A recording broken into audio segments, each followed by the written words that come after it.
ఓం శ్రీ గురుదేవాయ నమః. ఓం సల్లక్షణ సమారంభాం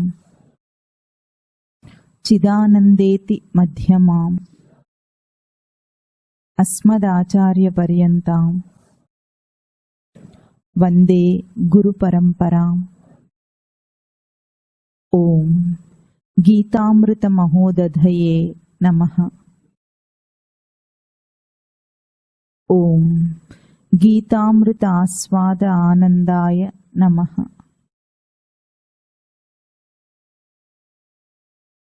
మొదటి అధ్యాయము 7వ శ్లోకం నుండి చెప్దాం.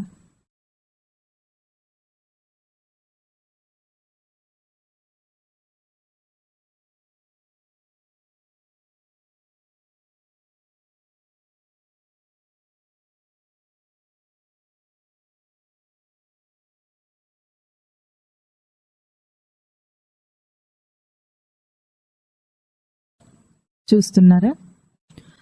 అస్మాకం తు విశిష్టా యే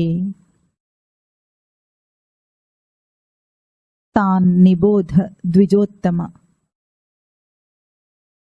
నాయకా మమ సైన్యస్య సంజ్ఞార్థం తాన్ బ్రవీమి తే భవాన్ భీష్మశ్చ కర్ణశ్చ కృపశ్చ సమితింజయః అశ్వత్థామా వికర్ణశ్చ సౌమదత్తిర్జయద్రథః అన్యే చ బహవః శూరాః మదర్థే త్యక్తజీవితాః నానా శస్త్రప్రహరణాః సర్వే యుద్ధ విశారదాః. ఈ శ్లోకాల్లో మనం మననం చేస్తూ ఉన్నాం పోయిన వారం, అంతకుముందు కూడా. ముందు ఒక క్షేత్రం ఉందనుకోండి, అంటే పొలం ఉంటే మనం విత్తనాలు నాటడానికి ముందేం చేస్తాం? పొలాన్ని దున్నుతాం. దున్నినప్పుడు ఏమవుతుంది? మట్టి వదులవుతుంది. అట్లాగే పూర్వమున్న కలుపు అదంతా కూడా మనం తీసేస్తాం.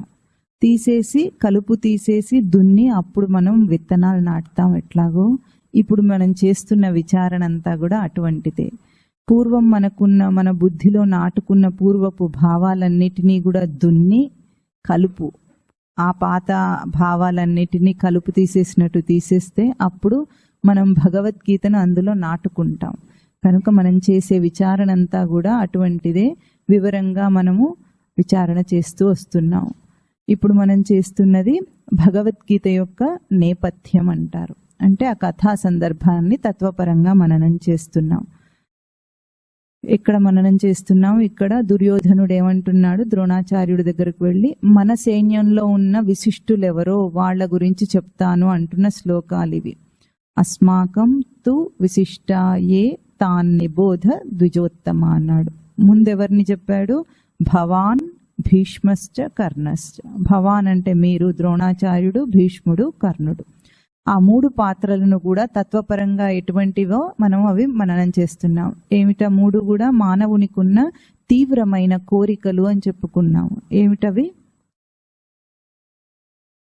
భోగేషణ, శాస్త్రేషణ, దారేషణ. అంటే భోగమనందు తీవ్రమైన ఇచ్ఛ భీష్మ పాత్రగా, శాస్త్రమునందు తీవ్రమైన ఇచ్ఛ ద్రోణాచార్యుడి పాత్రగా, భార్యాపుత్రులు సంసారమునందు తీవ్రమైన ఇచ్ఛ కర్ణుడి పాత్రగా మనము పోయినసారి మననం చేశాం. కర్ణుడి గురించి చెప్పుకుంటున్నాం. కర్ణుడి పాత్ర యొక్క వివరణ ఎటువంటిదంటే, కర్ణుడు పాండవులకు ఏమవుతాడు? అన్న అవుతాడు. అన్న అయినప్పటికీ బద్ధ శత్రువు అయినాడు పాండవులకు. అంటే ఇక్కడ ఈ 3 విషయంలో ఒకటి మనకు బాగా గుర్తించవలసిన విశేషం ఏమిటంటే, అందరూ కూడా భీష్మద్రోణులేమో పైకి తెలిసేటట్లుగానే పాండవ పక్షపాతులు, కర్ణుడు కూడా తెలియకుండా కూడా పాండవ పక్షపాతిగానే ప్రవర్తిస్తాడు.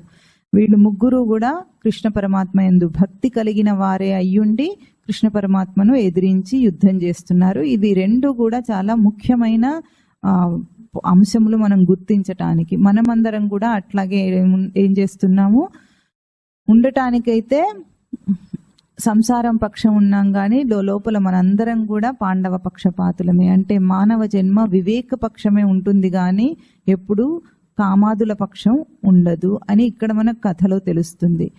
కథలో ఏమైంది, కర్ణుడి దగ్గరికి కుంతి వచ్చి ఏమని అడిగింది, నువ్వు ఏం చెప్పింది ముందు, నువ్వు పాండవులకు అన్నవే అవుతావు కాబట్టి నువ్వు పాండవ పక్షం వచ్చేసే అని అడిగింది యుద్ధానికి ముందు. అప్పుడు ఏమన్నాడు కర్ణుడు, నేను రాలేను, నేను దుర్యోధనుడికి బద్ధుడనై ఉన్నాను అన్నాడు. అప్పుడు ఏమడిగింది, ఒక వరం అడిగింది కుంతి, పంచపాండవులను కూడా చంపొద్దు అని అడిగింది. కానీ అప్పుడు కర్ణుడు అన్నాడు, అర్జునుడిని మినహాయించి మిగతా నలుగురిని నేను చంపను, అర్జునుడిని మాత్రం నేను వదిలిపెట్టను అన్నాడు. అంటే ఇప్పుడు కర్ణుడికి ప్రధానమైన శత్రువు ఎవరు అంటే, దారేషణకు ప్రధానమైన శత్రువు ఎవరు, కర్ణుడు అంటే దారేషణ, దారేషణకు ప్రధానమైన ముఖ్యమైన శత్రువు ఎవరు, అర్జునుడు. అంటే సాధనలో కరుకుతనం, సాధనలో ముందంజ వేసే ఆచరణ ఏదుంటుందో అది అర్జునుడు. ఇప్పుడు దారేషణకు ఎవరు శత్రువు, సాధన ఆచరణ శత్రువు. అందుకే మనం ఎప్పుడు కూడా సాధన చేయాలనుకున్నప్పుడు ఎట్లా ఉంటుందంటే, ముందు మనం మన భోగాలను నిగ్రహించుకుని ఇంద్రియాలను నిగ్రహించుకునే ప్రయత్నం చేసినప్పటికీ మన ప్రధాన శత్రువులు ఎవరుంటారు సాధనలో, భార్యాపుత్రాదులు. అంటే భార్యకు భర్త, భర్తకు భార్య. ఎటువంటి సమయంలో కూడా ఆచరణలో ముందుకు వెళ్ళనివ్వండి వాళ్లే. అంటే దాన్ని దాటడం చాలా కష్టమైన విషయం. అయినా సరే కర్ణుడు ఏమన్నాడో తెలుసా, నా జన్మ రహస్యాన్ని పాండవులకు చెప్పొద్దు అన్నాడు. ఎందుకు చెప్పొద్దు అన్నాడు, చెబితే ధర్మరాజు రాజ్యాన్ని నాకు ఇచ్చేస్తాడు, యుద్ధం చేయడు. నేను అన్ననని తెలిస్తే రాజ్యాన్ని నాకు ఇచ్చేస్తాడు, అదైతే గ్యారంటీ. మళ్ళీ నేను తీసుకెళ్లి ఆ రాజ్యాన్ని దుర్యోధనుడికి ఇస్తాను. అప్పుడు మళ్ళీ కథ ముందుకు వస్తుంది, దుర్యోధనుడి పాలవుతుంది రాజ్యం గనుక నా జన్మ రహస్యాన్ని పాండవులకు చెప్పొద్దు అన్నాడు. అంటే ఎవరి పక్షం ఉన్నాడు ఇప్పుడు, పాండవుల పక్షమే ఉన్నాడు, పాండవులే గెలవాలని అనుకుంటున్నాడు. ఈ ముగ్గురికి తెలిసిన విషయం ఏమిటంటే, పాండవులు ధర్మపక్షం ఉన్నారు. ఎందుకు, కృష్ణ పరమాత్మ పాండవ పక్షం ఉన్నాడంటే అది ధర్మపక్షం. ధర్మయుద్ధంలో ధర్మమే గెలుస్తుంది కానీ ఆ ధర్మం గెలవదు అని ఈ ముగ్గురికి తెలుసు.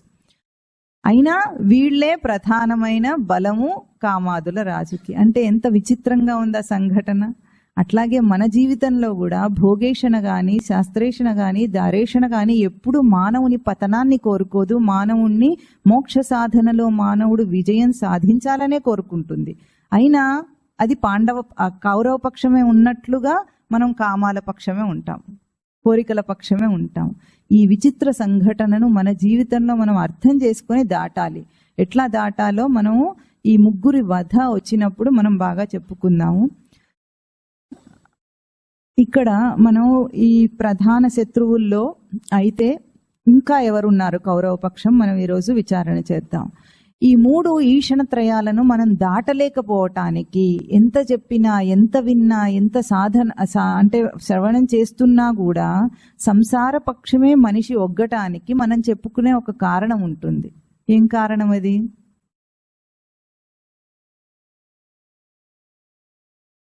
ఎంత చేద్దామనుకున్నా సాధన ఆచరణ ముందుకెళ్ళము, అటువైపే ఉంటాము.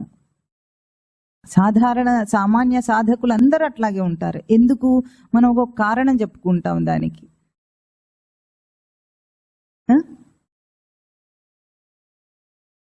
ఏమంటున్నారు? టైం లేదా, బాధ్యతలు ఇవన్నీ ఉన్నాయనే వాటికి మనం అనేకమైన ధర్మాలను వాటికి సమర్థించుకోవటానికి చెప్పుకుంటాం. దాన్ని ఏమంటామంటే ఇదంతా పరమాత్మ యొక్క మాయ అంటాం. అవునా? ఆ మాయ వల్లనే మనం ఈ సంసారంలో మునిగి ఉన్నట్లుగా, మనకిష్టం లేకపోయినా మాయ మనను ముంచేస్తుంది అన్నట్లు మాట్లాడతామా లేదా? అంతా పరమాత్మయే చేశాడని. ఇదంతా పెట్టింది ఎవరండి? సంసారం పెట్టింది ఎవరు? పరమాత్మేనా? అంటే బాధ్యత అంతా మనము పరమాత్మ పైన నెట్టేసి మనం మాత్రము మనకు చేయాలనే ఉంది కానీ చేయలేకపోతున్నాము అంటున్నాము. ఆ మాయ ఏమిటో ఈరోజు అది కూడా భారత కథ మనకు చెప్తోంది, ఎటువంటి మాయనో అది. ఇప్పుడు సంసారంలో మనము మాయ అంటే ఏమనుకుంటామంటే మనను భ్రాంతిలో ముంచేసేది ఏది ఉంటుందో అది మాయ, అంతేనా? బయటికి రాకుండా చేసేది మాయ అని అనుకుంటాం. సంసారం మనని సాధన చేయనివ్వటం లేదు అనుకుంటాం. కానీ భారత కథ ఏమంటుందంటే ఇది పరమాత్మ సృష్టి. ఇందులో గనక ఏదైనా మాయగీయ ఉంటే, మాయ వంటిది ఏదైనా ఉంటే అది కూడా పరమాత్మ పక్షం ఉంటుంది, కానీ జీవుడి పక్షం ఉండదట. ఎందుకు ఉండదో ఇప్పుడు మనం చూద్దాం. కథలో శకుని ఎవరి వైపు అండి? దుర్యోధనుడి వైపా పాండవుల వైపు ఉన్నాడా? దుర్యోధనుడి వైపు ఉన్నాడని మనకు అనిపిస్తూ ఉంటుంది. కానీ శకుని చేసింది ఏమిటంటే, శకుని పాత్రకు వెనకాల ఏముంది? శకుని తండ్రిని కురురాజులు ఎప్పుడో ఏదో అవమానించారు. ఆ పగ శకునికి ఉంది చిన్నతనం నుండి కూడా. కనుక చిన్నతనం నుండి కూడా కురువంశం యొక్క పతనాన్ని కోరుకున్నవాడు, పతనాన్ని కోరుకొని పెరిగినవాడు శకుని. అయితే ధర్మరాజు వీళ్ళిద్దరు యుద్ధం చేస్తే కురువంశం పతనం అవుతుందని తనకు తెలుసు. కానీ ధర్మరాజు వైపుకి వచ్చి ధర్మరాజుని యుద్ధం చేయడానికి ప్రేరేపించటం ఎవరి తరం కాదు. ధర్మరాజు అజాత శత్రువు, ఎంతసేపు శాంతి కామకుడే గాని యుద్ధం చేస్తానని అన్నాడు. కాబట్టి ఏం చేశాడు? దుర్యోధనుడి పక్షం చేరాడు. దుర్యోధనుడికి మేనమామ కాబట్టి అటు పక్షం చేరాడు. చేరి ఏం చేశాడు? దుర్యోధనుడిని ఎప్పుడూ కూడా పాండవులను హింసించటానికి పన్నాగాలన్నీ పన్నిందెవరు? శకుని. చిన్నప్పుడు భీముడికి పాయసంలో విషం పెట్టి చంపాలనుకోవటము, లాక్షాగ్రహాన్ని ఏర్పాటు చేసి వాళ్ళని కాల్చేయాలనుకోవటము, తర్వాత మాయాజూదం ఆడటం, ఇదంతే పన్నాగం పన్నిందెవరు? శకుని. ఎందుకు? శకునికి బాగా తెలిసింది ఏమిటంటే దుర్యోధనుడు ఎటువంటి వాడు? చిన్న అగ్గిపుల్ల వేస్తే భగ్గుమంటాడు, వాడికి విచక్షణ అస్సలు లేదు. కాబట్టి దుర్యోధనుని నడిపించటం చాలా సులభం, ధర్మరాజును కదిలించటం సులభం కాదు. ఎంతసేపు నా తమ్ముడు నా తమ్ముడు అంటాడు, శాంతినే కోరుతాడు. కనుక ఏం చేశాడు? ఇప్పుడు దుర్యోధనుడి వైపే ఉన్నాడు, కానీ పాండవులకు మేలు చేస్తున్నాడు. ఎందుకు పాండవులకు ఏది మేలు అంటే, పాండవులని కష్టాల పాలు చేస్తే ఆ కష్టాలకు ఓర్చుకోలేకనైనా సరే అప్పుడు వాళ్ళు యుద్ధం చేస్తే తప్పకుండా గెలుస్తారని శకునికి బాగా తెలుసు. అంటే ఇప్పుడు ఎవరి వైపు పనిచేస్తున్నాడు? పాండవుల వైపే పనిచేస్తున్నాడు. అట్లాగే మన జీవితంలో మాయ అనేది ఏం చేస్తుందంటే, మనమేమో బుద్ధిగా చెప్తే వింటామా? సాధన చేయి తండ్రి అంటే వింటామా? వినము. నా సంసారము, నాకు అది ఉంది, నా కోరికలు, నా ఈషణత్రయాలు అనుకుంటూ అటువైపే పెడతాం. అప్పుడు ఏం చేస్తుంది? సంసారం వైపే చేరుతుందట మాయ. చేరి ఏ సంసారం వైపు నువ్వు మొగ్గుతున్నావో ఆ సంసారంలో ముంచేస్తుంది.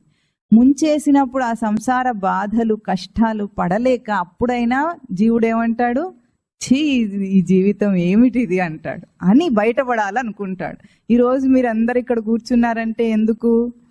ఈ జీవితంలోని కష్టాలు ఓర్చుకోలేక బయటపడాలి, ఏముందో దారి అని ఆలోచించామా లేదా? అంటే ఈ ఆలోచన రావటానికి కూడా ఆ సంసారమే కారణమైంది. ఎక్కువగా ముంచేస్తే ఏం చేస్తారు? ఎవరైనా తట్టుకోలేక బయటికి రావాలనే ప్రయత్నం చేస్తాడు. నీళ్లలో మనిషిని ముంచామనుకోండి, వాడు ఏం ఆలోచిస్తాడు? భోగాలు అనుభవించడం గురించి, భార్యా పిల్లల గురించి ఆలోచిస్తాడా? ఏదేమైనా సరే నీళ్ళల్లోంచి నేను బయటికి రావాలన్న ఒక్కటే వాడికి ఉంటుంది. ఎట్లాగో సంసారం అంతగా ముంచేస్తుంది మనందరినీ.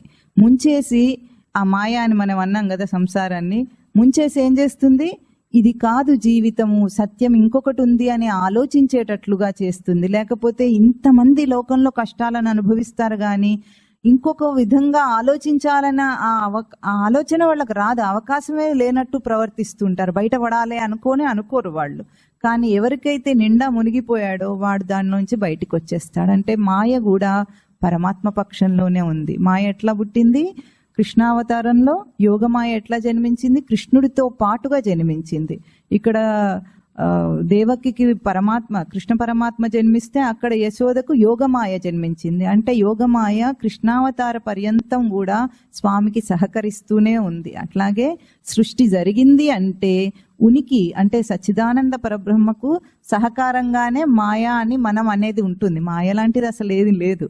మాయ పదానికి నిర్వచనం ఏం చెప్పారు శంకరాచార్యులు వారంటే, యామా సామాయ అన్నారు. అంటే ఏది లేదో అదే మాయ అట. లేనిదే ఉన్నదాని వలె కనిపించేది మాయ అట. దానికి పదానికి అర్థం ఏమిటంటే మాతీతి మాయ. మా మానే ధాతు అంటే కొలత. ఎవరెవరు ఏదేది ఊహించుకుంటారో అదే వారి మాయ, అదే వారి కొలత. మనందరం ఒక మాయలో లేము, ఎవరు ఊహించుకున్న మాయలో వాళ్ళం ఉన్నాం అనమాట. ఎవరి లోకంలో వాడు ఆ మాయలో మునిగి కొట్టుకుంటున్నాం. కంటే మన కొలత కానీ సృష్టి చేసింది ఏం కాదు. కనుక ఇప్పుడు శకుని ఏం చేశాడో అటువైపు నుండి కథను నడిపించాడు. ఎట్లాగో దాన్నే ఏమంటుందంటే వితర్క బాధనే ప్రతిపక్ష భావనం అంటుంది యోగ సూత్రాల్లో ఒక సూత్రం. అంటే ప్రతిపక్షం వైపు చేరి మనను బాధించి దాని నుండి బయటపడేసేటట్టు చేసేదన్నమాట. మన జీవితం కూడా మనకు అటువంటి దాన్నే చూపిస్తోంది. స్పష్టంగా మనకు కనిపించట్లేదు. మామూలుగా ఉన్నప్పుడు ఎవరికైనా బయటపడాలనిపిస్తుందా సంసారం నుండి? ఒక చిన్న కష్టం రాగానే ఏమనిపిస్తుంది? ఈ సంసారం నుండి ఎట్లా బయటపడాలో పరమాత్మ అంటాడు. ఒక్కసారైనా జీవితంలో ఆ మాట అనకుండా ఎవరు ఉండరు. అది తీవ్ర స్థాయికి వెళ్ళినప్పుడు వాడు సాధన యుద్ధం చేస్తాడు. కనుక మాయా అనేది శకుని యొక్క పాత్ర భారత కథలో. అయితే ఇంకా తర్వాత పాత్ర దుశ్శాసనుడు. దుశ్శాసనుడు ఏం చేస్తాడు? వాడికి ఏం తెలివి పాడు ఏం ఉండదు. కామాదుల రాజు దుర్యోధనుడు ఏం చెప్తే అది తీసుకెళ్ళి అది అమలు పరుస్తాడు. అంటే ఎగ్జిక్యూషన్ అన్నమాట. కామాదుల రాజు ఏది ఆర్డర్ ఇస్తాడో అది తీసుకొచ్చి దుశ్శాసనుడు అక్కడ అమలు పరిచే విధానం మనకి ఎక్కడ కనిపిస్తుంది? స్పష్టంగా ద్రౌపది వస్త్రాపహరణ ఘట్టంలో అది బాగా స్పష్టంగా కనిపిస్తూ ఉంటుంది. అంటే లోపల మనకు కామాదుల యొక్క కోరిక యొక్క ప్రేరణ ఉన్నప్పుడు దాన్ని అమలుపరచటానికి ఒక దుష్ట సంకల్పం వస్తుంది మనకు. దుష్టమైన శాసనమే దుశ్శాసనుడు. ఆ దుష్ట సంకల్పం ఎంత గట్టిగా ఉంటుందంటే మనకు విచక్షణ కోల్పోయేటట్లుగా, ఒక కోరిక వేగం వచ్చి దాన్ని చెయ్యాలి అనుకున్నాడు అనుకోండి, ఇంకా వాడికి విచక్షణ ఉండదు. వాడే లోపల ఏ ప్రేరణ ఉంటే దాన్ని చేసేస్తూనే ఉంటాడు. అది దుశ్శాసన పాత్ర అనమాట. ఏం చేశాడు దుర్యోధనుడు? ద్రౌపది వస్త్రాపహరణంలో మాయాజూదంలో ద్రౌపదిని తీసుకురమ్మనగానే వెళ్ళి జరమంటూ ఈడ్చుకొని వచ్చేసాడు. ఈడ్చుకొని వచ్చి ఏం చేశాడు? అక్కడ వస్త్రాపహరణం అంటే ద్రౌపది యొక్క ఆచ్ఛాదనను, వస్త్రం అంటే ఆచ్ఛాదన, దాన్ని తొలగించే ప్రయత్నం చేశాడు. ఏం జరిగింది? మనం అందరం అనుకుంటాం ద్రౌపదికి బాగా పెద్ద అవమానం జరిగింది అనుకుంటాం. నిజానికి జరిగిందా? జరగలేదు. అవమానం ఎవరికైంది అక్కడ? కౌరవులకు పాండవులకు కూడా అయ్యింది. అక్కడ నిస్సహాయ స్థితిలో పౌరుషాన్ని వదిలేసి కూర్చున్నది ఎవరు? పాండవులు. ఎవరికి అవమానం జరిగింది? ఎంత ప్రయత్నించినా ద్రౌపది యొక్క మానం చెరచలేకపోయాడు. ఎప్పుడు అవమానం ఎవరికి? దుర్యోధనుడికి, దుశ్శాసనుడికే జరిగింది. ద్రౌపది యొక్క ఔన్నత్యాన్ని చూపించింది ఆ ఘట్టం, కానీ ద్రౌపదికి అవమానం జరగలేదు. ఆ విషయాన్ని మనం ఇప్పుడు మననం చేద్దాం ఎట్లాగని. ఇప్పుడు పాండవులు కృష్ణ పరమాత్మ యొక్క భక్తులు కదా. మరి ఆ యుద్ధంలో ఓడిపోతున్న సమయంలో వాళ్ళకు ఒక్కసారైనా కృష్ణస్మరణ రాలేదు. కృష్ణస్మరణ వచ్చుంటే స్వామి లోపల నుండి సద్బుద్ధిని ఇచ్చేవాడు, ఎటువంటి నిర్ణయం తీసుకోవాలో ఆ బుద్ధిని ఇచ్చేవాడు. కానీ ధర్మరాజు ఎట్లా ఉన్నాడు? జూదం ఆడటం వ్యసనం ఆయనకు, రాజధర్మం అనుకున్నాడు. అదే ఆలోచనలో ఉన్నాడు. ఓడిపోతున్నాడు, తనను ఓడిపోయాడు, తమ్ముళ్ళను ఓడిపోయాడు, రాజ్యాన్ని అన్నిటినీ ఓడిపోయి ఇప్పుడు భార్యను కూడా పనంగా పెట్టి ఓడిపోతున్నాడు. అయినా కూడా ఇంకా వివేకం రావటం లేదు, విచక్షణ రావటం లేదు. అంటే కృష్ణ స్మరణ లేదు అక్కడ. కాబట్టే వాళ్ళకు అంత అవమానం జరిగింది. మహావీరులు అయినప్పటికీ కూడా వాళ్ళ భార్యను వాళ్ళు రక్షించుకోలేకపోయారు అక్కడ. తర్వాత మరి ద్రౌపది ఎందుకు రక్షింపబడింది అంటే ద్రౌపది కృష్ణ స్మరణలో ఉంది. అది ద్రౌపదికి కృష్ణుడికి ఉన్న అవినాభావ సంబంధం, అనూహ్యమైన బంధం అది. ద్రౌపది ఎప్పుడూ కూడా కృష్ణ స్మరణ విడవదు. కనుక అక్కడ కృష్ణుడు ద్రౌపదిని రక్షించాడని మనకు కథ తెలుస్తుంది. ఇప్పుడు ఇదే మనం తత్వపరంగా ఆలోచిస్తే ఏమవుతుంది? మనిషి యొక్క వివేకము తాను అనుకున్న లౌకిక ధర్మం వైపే ఉన్నప్పుడు పరమార్థాన్ని అంటే పరమాత్మను ఒక్కసారి కూడా స్మరించడు అసలు. ఆ స్మరణ చేస్తే అంటే మనకు కష్టకాలం వచ్చినప్పుడు, ఏదైనా మనం ముందంజ వేయలేకపోతున్నప్పుడు, కష్టంగా ఉన్నప్పుడు మనం ఏం చేయాలి? పరమాత్మను స్మరించాలి. ఆ స్మరిస్తే మనకు ఆ వివేకం వస్తుంది. మనం ఎట్లా ఉంటాం? ఈ కష్టాలను వెతుక్కొని ఇందులో ఇక్కడ మనం ఏం చేయాలి అని పరిష్కారం అక్కడ వెతుక్కుంటూ ఉంటాం. కానీ పరమాత్మ వైపు ఒక్క నిమిషం కూడా ఆలోచించే బుద్ధి మనకు పుట్టదనమాట. అటువంటప్పుడు పాండవులలాగా ఓడిపోవలసిందే. అయితే ఇక్కడ ద్రౌపది యొక్క పాత్ర తత్వపరంగా ఏమిటంటే దేహం, మానవ దేహం ద్రౌపది. అంటే ద్రౌపది ఎట్లాగైతే కృష్ణ స్మరణ చేసిందో ఈ దేహం ఎప్పుడు కూడా మనం ఎంత బాధించినప్పటికీ కూడా అది బాధింపబడదు.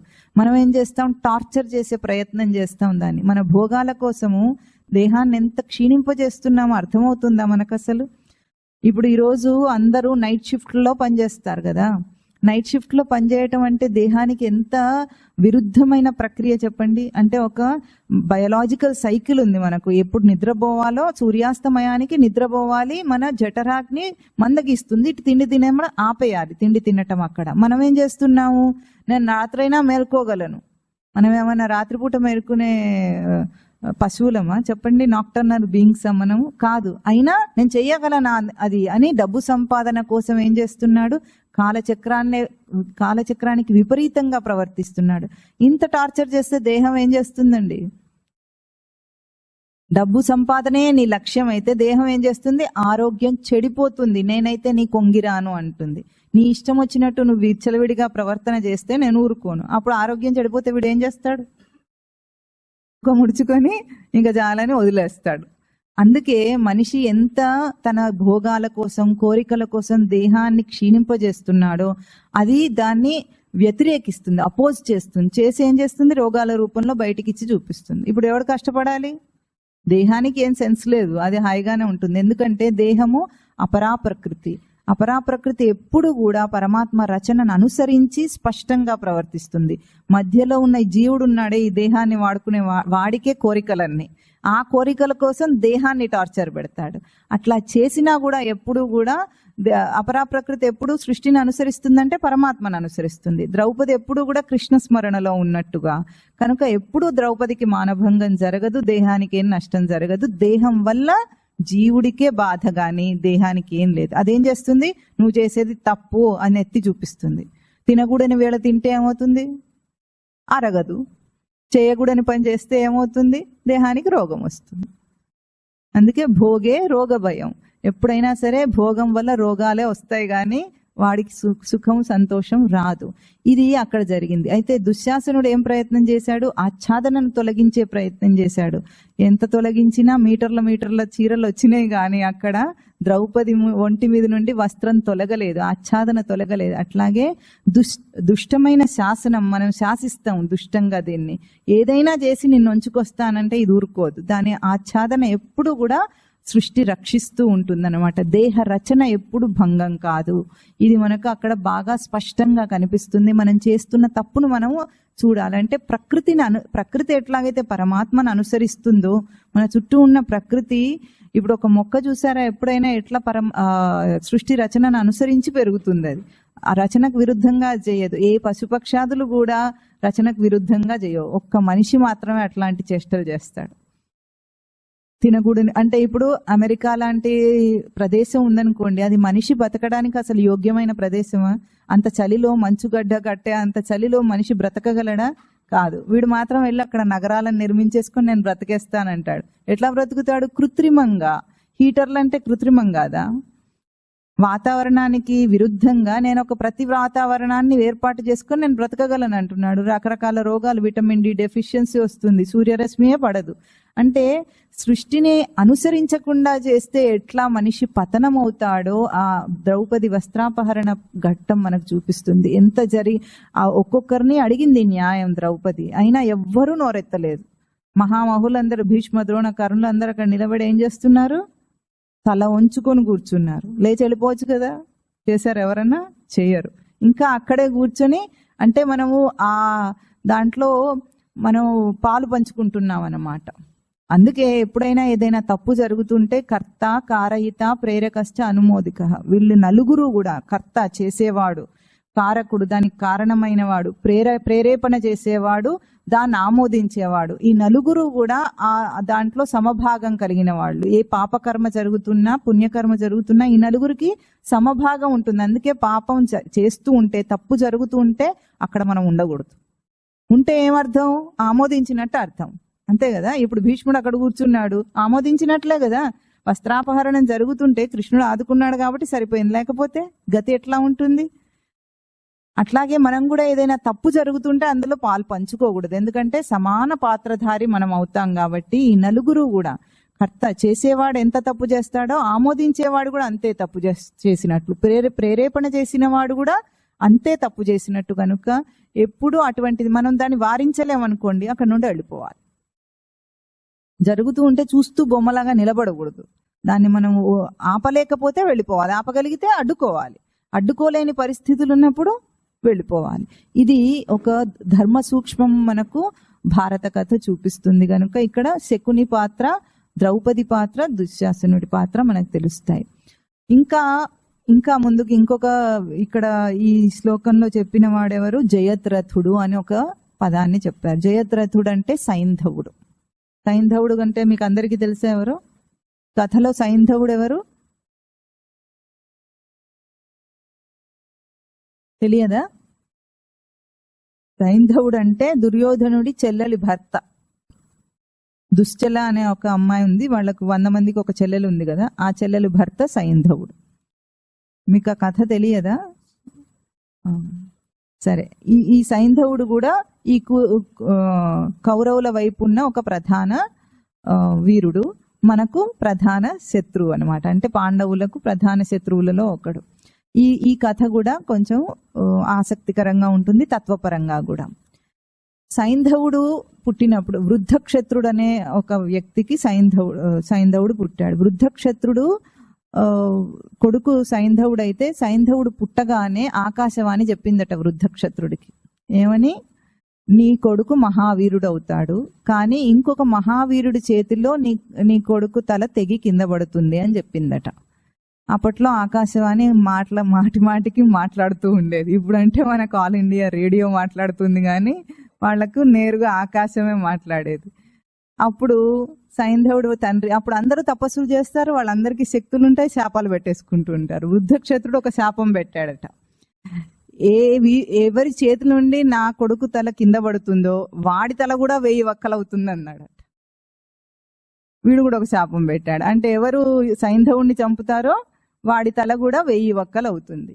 ఇప్పుడు కథ ప్రారంభం అవుతుంది. ఇట్లా ఉన్నప్పుడు మళ్ళీ యుద్ధానికి ముందు సైంధవుడు కూడా తపస్సు చేశాడట. అందరూ తపస్సులు చేసేవాళ్ళే, ఒక్క మనం తప్ప. మనం ఏ తపస్సు చేయము, అందరూ తపస్సులు చేస్తుంటారు.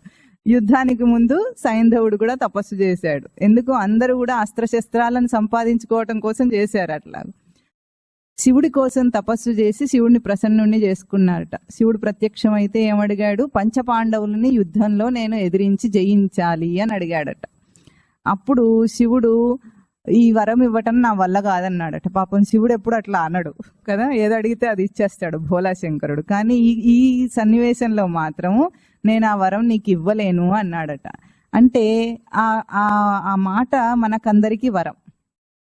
అంటే ఇక్కడ సైంధవుడి పాత్ర ఏమిటంటే దేహాత్మభావం. సైంధవుడు అంటే మనందరికీ దేహాత్మభావం ఉంది కదా. దేహాత్మభావం అంటే దేహమే నేను అనుకునే తప్పుడు భావన. ఎందుకు వచ్చింది దేహాత్మభావం మనిషికి? అజ్ఞానం వల్ల. అజ్ఞానం వల్ల దేహాత్మభావం పుడుతుంది. అంటే వృద్ధక్షత్రుడేమో అజ్ఞానం, సైంధవుడేమో చెప్పండి దేహాత్మభావం. ఆ దేహాత్మభావము అజ్ఞానం వల్ల పుట్టింది. ఎందుకు? మన అందరికీ మన స్వరూపం తెలియదు గనుక, అంటే సచ్చిదానంద స్మృతి స్వరూపం మనకు తెలియదు గనుక ఈ దేహాన్నే నేను అనుకుంటున్నాం మనం. అది దేహాత్మభావం అంటారు. అంటే అజ్ఞానం నుండి పుట్టేది దేహాత్మభావం. చెప్పండి, అజ్ఞానం వలన పుట్టేది దేహాత్మభావం. అయితే ఇప్పుడు శంకరుడు ఏమంటున్నాడు అక్కడ? ఎప్పటికీ కూడా సైంధవుడు పంచపాండవులను జయించలేడు. అంటే దేహాత్మభావము మనిషి యొక్క వివేకాంశములను జయించలేదు అంటున్నాడు. అంటే మనకందరికీ వరమే కదా, మనం ఎప్పుడు సేఫ్ గా సాధన చేయొచ్చు. మనని ఎవ్వరూ జయించలేరు. ఎవరు? సైంధవుడు గాని, భీష్ముడు గాని, ద్రోణుడు గాని, కర్ణుడు గాని ఎవ్వరూ మనను జయించలేరు. అంటే మనం సాధన చేస్తే భోగేషణ గాని, దారేషణ గాని, శాస్త్రేషణ గాని, దేహాత్మభావం గాని మనను జయించలేదు అని మనకు అర్థమవుతుంది కదా కథ వల్ల. ఇప్పుడంతా మనం సేఫ్ గా సాధన చేయొచ్చు, ఎవరు మనను జయించలేరు. అప్పుడు సైంధవుడు ఏడ్చుకుంటూ కూర్చున్నాడట, మరి నా తపస్సంతా వృధానేనా, ఇంతేనా, నేను చేసిందంతా వృధానా అంటే అప్పుడు శివుడు పోనీ అని ఒక వరం ఇచ్చాడు. ఏమిటంటే ఏ రోజైతే యుద్ధంలో అర్జునుడు లేని సమయంలో మిగతా 4 పాండవులను నువ్వు ఎదిరించగలవు, గెలవగలవు కాదు, కేవలం ఎదిరించగలవు అన్నాడట. ఆ ఎదిరించిన సన్నివేశం ఏమిటో మనం ఇప్పుడు యుద్ధంలో చూద్దాం. యుద్ధంలో భీష్ముడు పతనమైన తర్వాత 10వ రోజు భీష్ముడు పతనమైనాడు. ఆ తర్వాత రోజున ఇంకా సేనాధ్యక్షత వహించింది ద్రోణాచార్యుడు. అప్పుడు దుర్యోధనుడు మొదలు పెట్టాడట.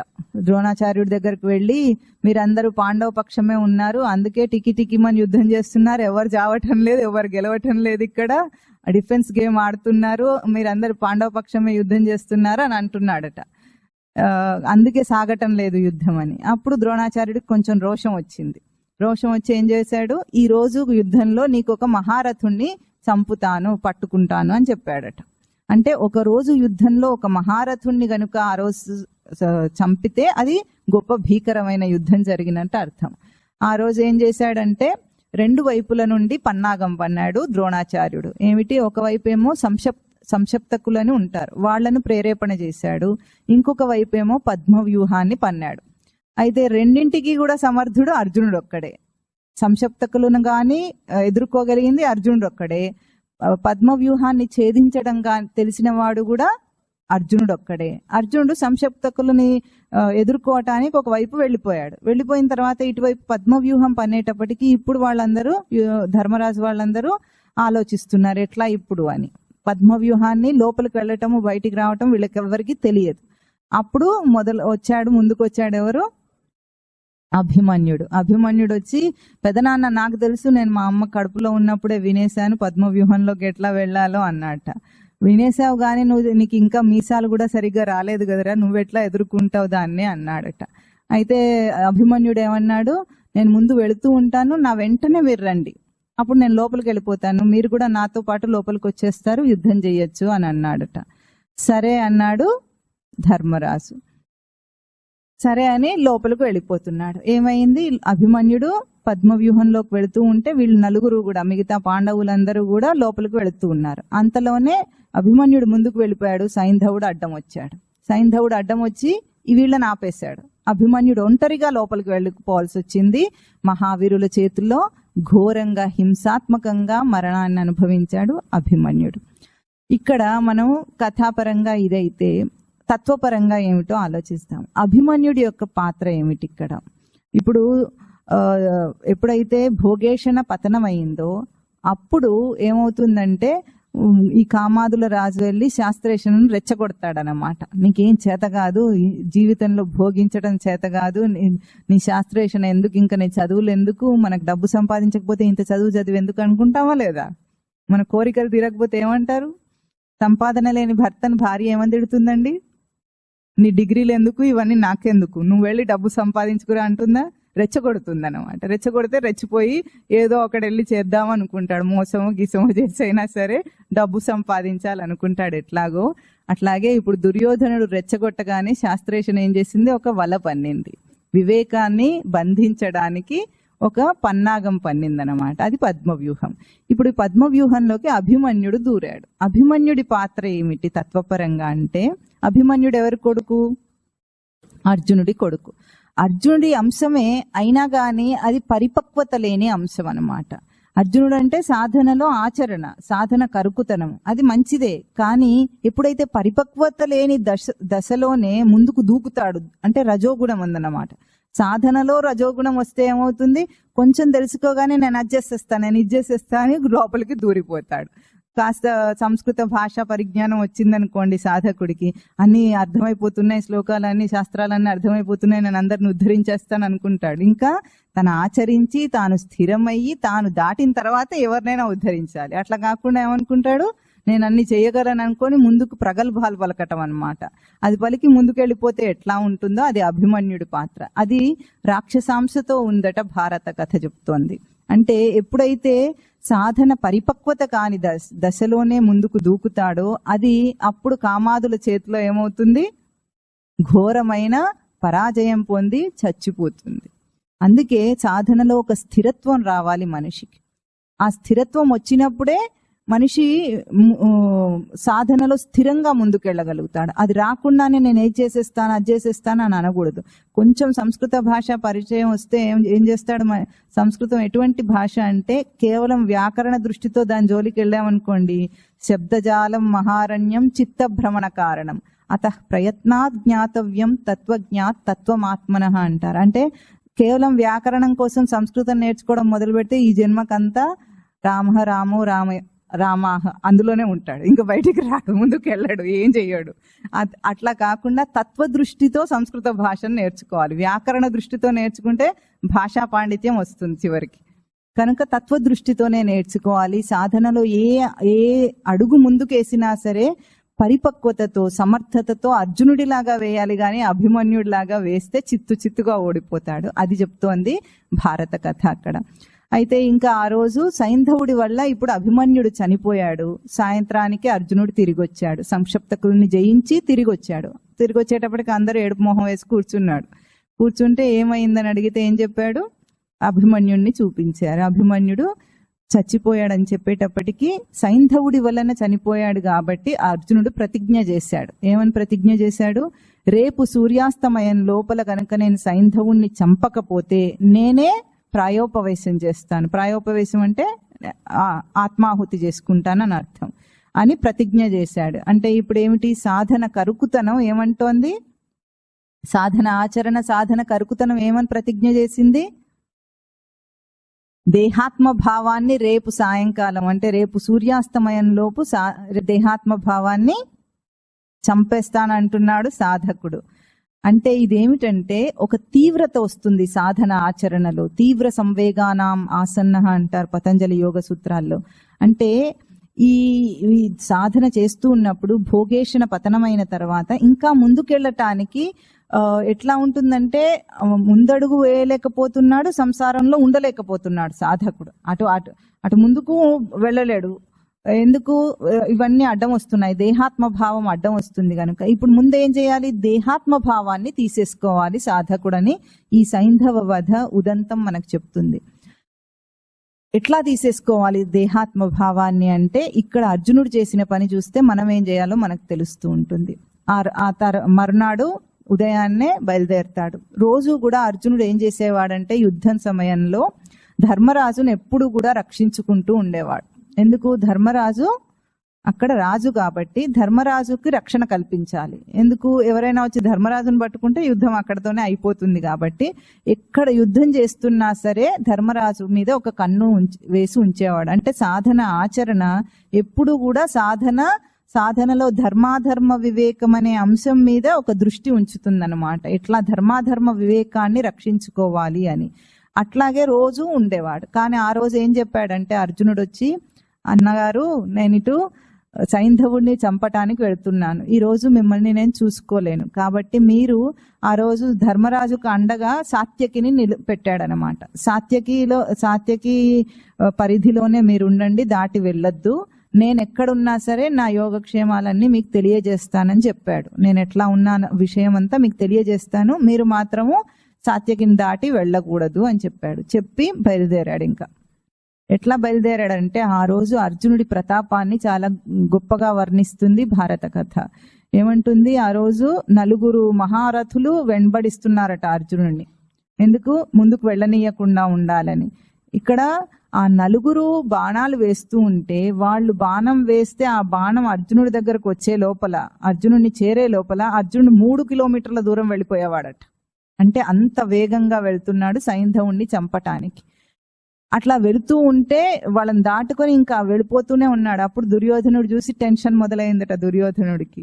ఏమిటి, అర్జునుడి వేగం చూస్తే పట్టుకునేటట్టు లేదు అని ద్రోణాచార్యుడి దగ్గరికి వెళ్ళాడు. మళ్ళీ గురుదేవ చూసారా అర్జునుడు ఎంత వేగంగా వెళ్ళిపోతున్నాడో అని అన్నారట. ఏదో ఒకటి చెయ్యండి అంటాడు. ఏమంటాడు వాడు, మాటికి ఏదో ఒకటి చెయ్యండి అంటాడు. అప్పుడు ద్రోణాచార్యుడు ఒక మాట చెప్తాడు, అది మనందరం గుర్తించాలి. ఏమిటంటే, నాకు వయసు అయిపోయింది, అర్జునుడు యవ్వనంలో ఉన్నాడు కాబట్టి నేను అర్జునుడిని ఎదిరించలేను ఈ రోజున అన్నాడు. అంటే ఏమిటి, శాస్త్రేషణకు వయసు అయిపోయింది. ఎందుకంటే మనం ఎన్ని సాధించినా సరే బయట అలసటే వస్తుంది, కానీ మన తెలివితేటలతో ఎన్ని గొప్పగా సాధించాలన్నా అలసట వస్తుంది, ఓటమి అంగీకరించి తీరాలి. మన అందరం అంగీకరిస్తున్నామా లేదా? మొదట్లో ఎట్లా ఉంటుంది? స్ట్రాంగ్ గా ఉంటుంది, అది సాధిస్తా. చదువుకునే రోజుల్లో అందరు ఏమేమో ఊహించుకుంటారండి, ఏదేదో అయిపోతానని, దేశాన్ని ఉద్ధరిస్తా, అన్ని ఉద్ధరించేస్తానని అనుకుంటాడు. ఆ తర్వాత రంగంలోకి దిగితే తెలుస్తుంది అక్కడ ఎన్నెన్ని కుటిల నీతులు ఉంటాయో, ఉద్యోగం సంపాదించడం ఎంత కష్టమో, ఈ లోకంలో నిలదొక్కుకోవటం ఎంత కష్టమో అవన్నీ తెలుస్తూ ఉంటాయి.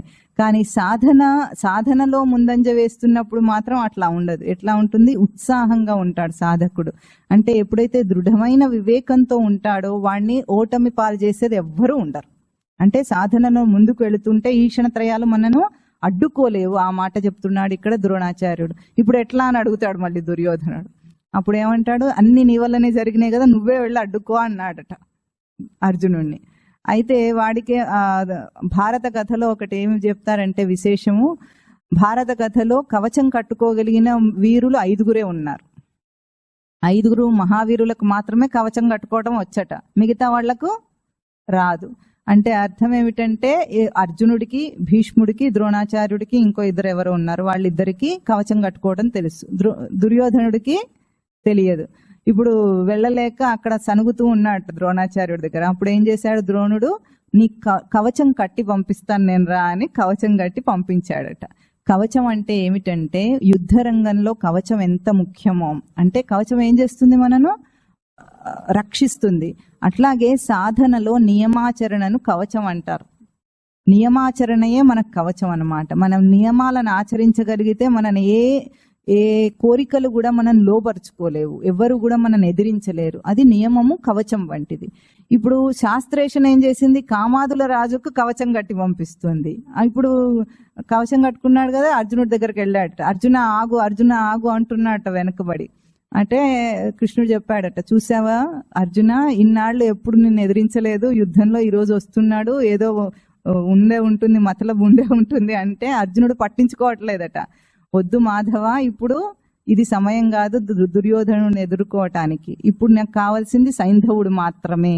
అంటే ఇప్పుడు దుర్యోధనుడిని చంపినా అక్కడ యుద్ధం అయిపోతుంది కదా, దుర్యోధనుడిని ఓడించినా యుద్ధం అయిపోతుంది. కానీ అట్లా అనటం లేదు అక్కడ సాధకుడు. ఏమంటున్నాడు? దేహాత్మ భావాన్ని మాత్రమే చంపాలి ముందు. దేహాత్మ భావాన్ని జయిస్తే మిగతా అందరి శత్రువులను కూడా అవలీలగా జయించవచ్చు. కాబట్టి ముందు దేహాత్మ భావాన్ని, సైంధవుడి దగ్గరికి పోని కృష్ణ అంటే ఇంకా వెనకాల అర్జునుడు అందుకోలేకపోయాడట. కనీసం అర్జునుడిని దుర్యోధనుడు అందుకోలేకపోతున్నాడు, అంత వేగంగా వెళ్ళిపోతున్నాడట. సాయంత్రం 4 అయిందట. 4 అయ్యేటప్పటికీ గుర్రాలన్నీ అలిసిపోయినాయి. గుర్రాలు ఆ వేగానికి అలిసిపోతాయి కదా. గుర్రాలంటే ఏమిటండి? ఇంద్రియాలు. ఆ రథం ఎవరిది? కృష్ణార్జునుల రథం. అంటే దేహం నందు ఉన్న ఆ 4 గుర్రాలు కూడా మనస్సు, బుద్ధి, చిత్తం, అహంకారం, ఇవి అలసటను పొందుతున్నాయి సాధకుడి వేగానికి. సాధకుడు వేగానికి అలసట పొందితే, గుర్రాలు అలసిపోతే ఏం చేయాలి? వాటిని సేద తీర్చాలి. ఎవరు తీర్చాలి? కార్ రిపేర్ వస్తే ఎవరు చూడాలి? డ్రైవర్ చూడాలి. కానీ ఇక్కడ డ్రైవర్ అట్లా చూడడు. డ్రైవర్ ఎవరు? కృష్ణ పరమాత్మ. కృష్ణ పరమాత్మ సారథ్యం చేస్తాడు కానీ ఈ రిపేర్ వర్క్లు అన్ని చేయడు. అప్పుడు ఆపమన్నాడట అర్జునుడు. ఆపి గుర్రాలను విడిపించాడట. విడిపించి వాటికి సేద తీరాలి కదా, అలసట తీరటానికి ఏం చేశాడు? ఒక బాణంతో ఒక నీటి మడుగును తయారు చేశాడట. మనమైతే బోర్వెల్ వాడిని పిలుచుకురావాలి, వాడేం చేస్తాడు? 500 లోతు తవ్వి నిలబడలేదు సార్ అని చెప్తాడు. అర్జునుడు అట్లా చేయకుండా ఏం చేశాడు?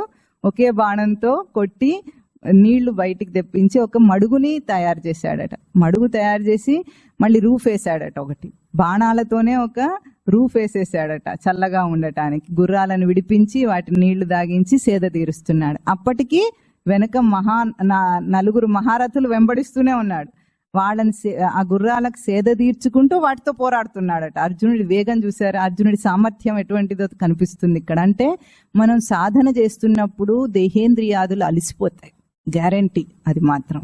ఎందుకంటే ఆ లోపల ఉన్న తేజస్సును ధరించడానికి దేహం సరిపోదు. అప్పుడు ఈ మాట వివేకానందుడు కూడా చెప్పేవాడట, నా లోపల సచ్చిదానంద స్మృతి యొక్క ఆ భావము ఎదుగుతూ ఉంటే నా దేహం తట్టుకోలేకపోతుంది అని అనేవాడట. అందుకే ఆయన దేహం విడవటం కూడా ఆయనకు ముందే తెలుసు. అట్లాగే సాధన తేజస్సు పెరుగుతున్న కొద్దీ దేహము దాన్ని తట్టుకోలేకుండా ఉంటుంది. దానికి అంటే సమానంగా ముందుకు రాలేదు, దేహము ఆగిపోవాల్సి వస్తుంది. అటువంటి అప్పుడు ఏం చేయాలి, మనము దేహాన్ని కూడా సముదాయించాలి, ఇంద్రియాలను కూడా సముదాయించాలి. అదే వేగంలో ఉండి కూడా, సాధన వేగంలో ఉండి కూడా దాన్ని బ్యాలెన్స్ చేసుకోవటం కావాలి. అందుకే ఎక్కడైనా సాధకులకు దేహంతో కొన్ని సమస్యలు వస్తాయి కానీ అవి మనను ఓడిపోయేటట్టు చెయ్యవు. మనం దాన్ని సమర్థవంతంగా ఎదుర్కోగలిగితే మన ముక్తి సాధనకు అది తోడ్పడుతుంది. అది బ్యాలెన్స్ చేసుకోవాలి. ఎందుకు దేహం అట్లా అలసిపోతుందంటే, పూర్వ జీవితంలో మనం ఏం చేసి వచ్చాము, ఈ రోజంటే సాధన చేస్తున్నాను అంటున్నాం. మనం పూర్వం ఆ భోగాల కోసం దేహాన్ని క్షీణింపజేసిన దేహం కదా ఇది. ఆ పూర్వపు వాసన ఉంది కాబట్టి అలిసిపోతాయి. కనుక ఇక్కడ సాధన వేగంలో గుర్రాలు అలిసిపోతుంటే సేద తీర్చటం కావాలి. అందుకే సాధకులు ఎప్పుడూ కూడా, జ్ఞానులు ఎప్పుడూ కూడా దేహాన్ని చాలా భద్రంగా కాపాడుకుంటారు. ఒక భోగి భోగం కోసం దేహాన్ని ఎట్లా చూసుకుంటాడో, యోగి యోగం కోసం కూడా దేహాన్ని అంత బాగా చూసుకోవాలి. చూసుకుంటేనే కదా, ఈ దేహం ఉంటేనే సాధన చేస్తాడు, లేకపోతే చేయలేడు. కనుక అక్కడ ఈ ఉదంతం చెప్తుంది. అప్పుడు సేదతీరినాయట గుర్రాలన్నీ కూడా. అప్పుడు కౌరవుల సైన్యం కూడా వచ్చి చల్లగా ఉంది ఇక్కడ అని కాసేపు నీళ్లు తాగి వాళ్ళందరూ కూడా కాళ్ళు మొహం అంతా కడుక్కున్నారట. అది భారత కథ వర్ణిస్తుంది. ఇంకా తర్వాత మళ్ళీ మొదలు పెట్టారు ప్రయాణాన్ని. సూర్యాస్తమయం దగ్గరకు వస్తోంది. అప్పుడు కృష్ణుడికి టెన్షన్ మొదలైందట.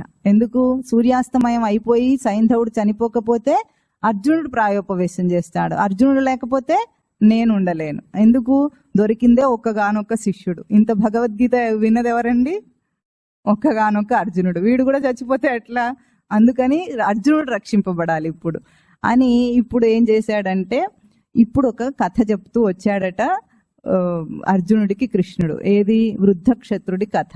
ఇందాక మనం చెప్పుకున్నామే, ఏమిటి, సైంధవుడు తండ్రి వృద్ధక్షత్రుడు, వాడు తపస్సు చేశాడు.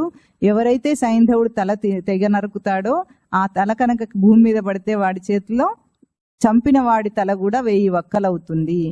ఆ సమయంలో కూడా వృద్ధక్షత్రుడు ఎక్కడో తపస్సు చేస్తున్నాడట. అయితే ఇప్పుడు కృష్ణ పరమాత్మ ఒక ఉపాయం చెప్పాడు అర్జునుడికి. ఏమంటే, నేను సూర్యాస్తమయం కాకుండానే సూర్యాస్తమయం అయినట్లుగా సంఘటనను కల్పిస్తాను. నువ్వు యుద్ధం ఆపకు, నువ్వు ప్రాయోపవేశం చెయ్యకు, నువ్వు యుద్ధాన్ని చేస్తూనే ఉండు, కానీ సైంధవుడు బయటికి వస్తాడు, అప్పుడు నువ్వు సైంధవుడిని చంపే అన్నాడట. ఇది మోసం కదా అని వాదించే వాళ్ళు ఉంటారు కదా లోకంలో. ఎట్లా చేయగలరు, కాలాతీతం కాకుండానే కాలాతీతం అయిపోయినట్లుగా ఒక సంఘటన కల్పించటం ఎట్లా ఉంటుందో అక్కడ మోసం ఏం చేయలేదు కృష్ణుడు. దాన్ని మనం ఒక లౌకికమైన ఉపమానంతో చెప్పుకుందాం. ఇప్పుడు మనము పరీక్ష రాస్తున్నాం అనుకోండి, 3 గంటల సేపు పరీక్ష. ముందు 2 గంటలు తాపిగా రాసుకుంటూ కూర్చుంటారు కదా అందరూ. తర్వాత 2.5 గంటలు అయిన తర్వాత ఇన్విజిలేటర్ ఏమంటాడు, time up, tie up your papers, write your roll numbers అంటాడా. అప్పటికి అందరికి టెన్షన్ మొదలవుతుంది. ఏమని, ఇంకా అయిపోలేదు, 1/2 గంట సేపు ఉంది, అయినా సరే tie up your papers, tie up your papers అని వెంటబడుతుంటాడు. రాయటం ఆపి ముందు మనం ఏం చేయాలి, పేపర్ కట్టేసి అప్పుడు అందులో ముందు నెంబర్ రాసి పెట్టాలి, ఆ తర్వాత నువ్వు రాసుకో అంటాడు. అప్పటికి మనకి ఎట్లా ఉంటుంది, లోపల నుండి టెన్షన్ మొదలవుతుంది. ఇప్పుడు బాగా చదువుకున్నవాడు అప్పుడు కూడా కూల్గా నెంబర్ రాసేసుకొని మళ్ళీ రాస్తూనే ఉంటాడు. బాగా చదువుకొని వాడు ఏం చేస్తాడు, ఆ సమయానికి వాడికి మొత్తం అన్ని ఎగిరిపోతాయి, ఉన్నది కూడా టైం అప్ అనగానే వాడేం పేపర్ ఇచ్చేసి వెళ్ళిపోతాడు. కానీ నిజంగా చదువుకున్న వాడైతే ఏం చేస్తాడు, ఇంకా సమర్థవంతంగా వేగంగా రాసుకుంటూ ఉంటాడు, అంటే వేగవంతం చేస్తాడన్నమాట.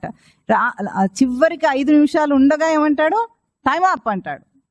అప్పుడు ఇంకా టైం ఉంది, అయినా సరే టైం అప్ అనే ఒక కాలాతీతం కాకుండానే కాలాతీతం అయినట్టుగా మనం క్రియేట్ చేస్తున్నామా లేదా, అదే చేశాడు కృష్ణ పరమాత్మ. ఎవరిని మోసం చేయలేదు అక్కడ.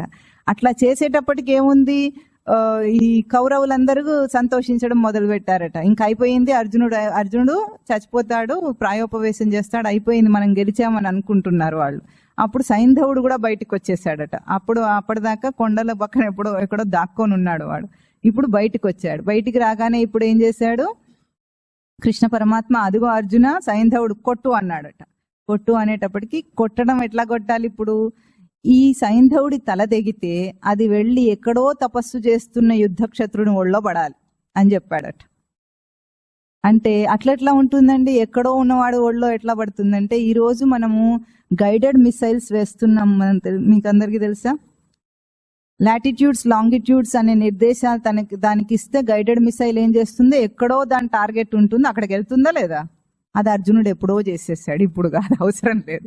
ఇక్కడ సైంధవుడి తల నరికితే ఆ సైంధవుడి తల పట్టుకొని ఆ బాణం ఎక్కడ దాకా వెళ్ళింది, ఎక్కడో తపస్సు చేస్తున్న వృద్ధక్షత్రుడి ఓళ్ళలోకి వెళ్ళిందట.